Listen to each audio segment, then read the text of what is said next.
LUKRETIA BOOYSEN has opened up an art gallery that is specific to indigenous art and focuses mainly on Khoisan and Kwena heritage for her mission to celebrate and preserve this heritage. Lovely to have you on Afternoon Express. Thank you so much for having me.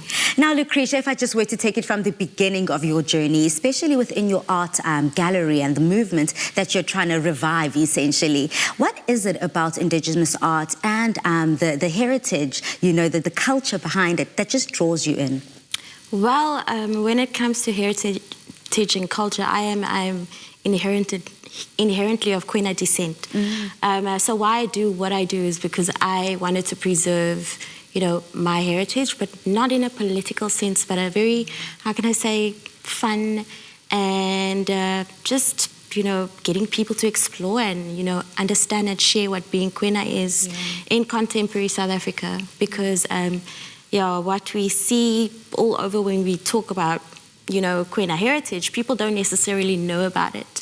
So I was actually going to say, even for myself, I mean, we do celebrate the Rainbow Nation, and that's what we always speak about, and that's the messaging that we love to push here on Afternoon Express. But I myself am embarrassed to say that I haven't really exposed myself to the Kwena Nation and everything that you're about and you stand for.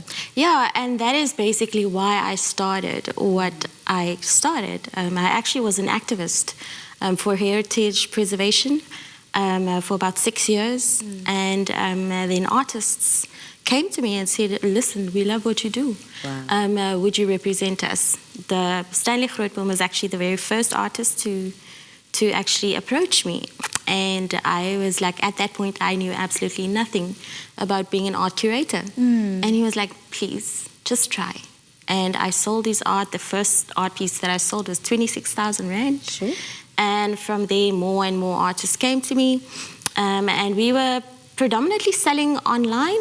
And during COVID, it was so great during the hard lockdown. Our sales, you know, skyrocketed, and we made the decision to open a space. Girl, tell me about this space, because for me, it's just about so much more than just the actual paintings on a canvas and drawings. It's an experience. I mean, from the poets, the writers, the events, it seems as if it's the place to be. I think it's going to be a gem, a Cape Town gem. So the space is about art. It's about mainly telling stories. It's a platform where we as Kwena people can tell everybody our stories, because a lot of people, as I said, don't know much about Kwena culture aside from what we were taught in schools and history books. So getting those stories out to the people is extremely important, but we have a completely different and contemporary approach to heritage preservation, which is more what is a South African living in 2020 who is Kwena like. So these are the stories we tell. And so we use different art forms, which is spoken word. We've got jazz, we've got Bushman blues, we've got language classes that's going to be hosted, exhibitions.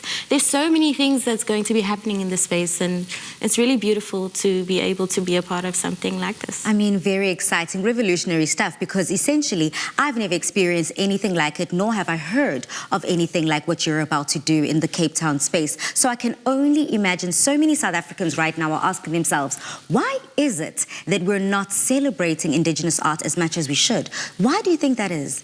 Well, that was the question that I had when I started activism. You know, it's like I didn't see people that look like me celebrate themselves. And I was like, why is that? And obviously then you go into the hard facts of our country and the historical background we come from. You know, things that we've been through as a country as a whole, and predominantly Kwena people have been politicized, and I didn't understand that, because, you know, when you are Kwena, you're just Kwe, you can't help it, you don't choose to be Kwe. It's like being Zulu or Tswana or Sotho or Xhosa, you don't choose that.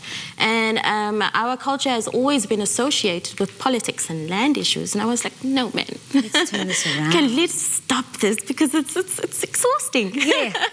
So yeah, we just wanted to have a platform where we could just honestly and truthfully explore and share ourselves. I want to go into all of that. I mean, they do say a picture says 1,000 words, and boy, do the pictures communicate, the ones that you've brought along with us. So can you just talk to us about some of the emotion we can experience when looking through some of this artwork and, you know, going through what you've brought with us today? Going from the yellow woman and that background, I think it's so stunning. Very, very emotive. I'm almost seeing a dance move happening. Yeah, it's very fun. Yeah. It's basically a depiction of the young contemporary, vibrant, queer, young woman. And it's very exciting. It's very colorful and vibrant. It's by Anthony Roach. He's one of our mature artists. He's based in the Eastern Cape. Oh, wow. And his work is extremely beautiful.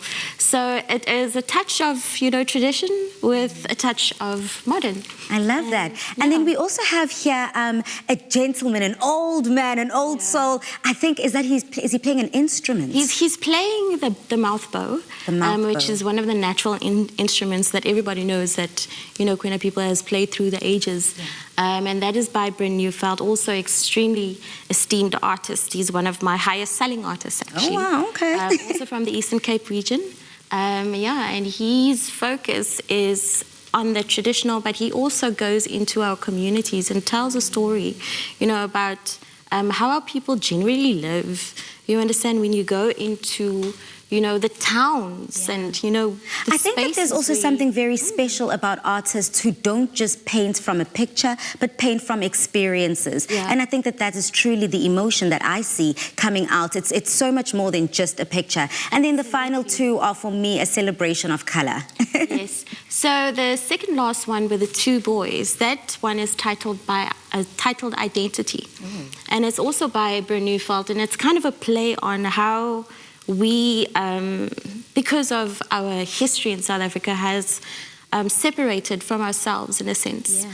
And obviously now in South Africa there's a resurgence of people connecting with their ancestries and celebrating their heritage. And that is basically a picture that says that it's time to recognize your identity and celebrate that. Well, thank you so much. I think, Lucretia, as we're just wrapping up here, the art that you've brought us is gorgeous. You are gorgeous, but it's more what you stand for that we celebrate here on Afternoon Express. Thank you so much for joining us. Thank you so much for having me. Preserving and celebrating this beautiful art, which is our heritage. For more information on Kwena art, please follow Afternoon Express's social media pages.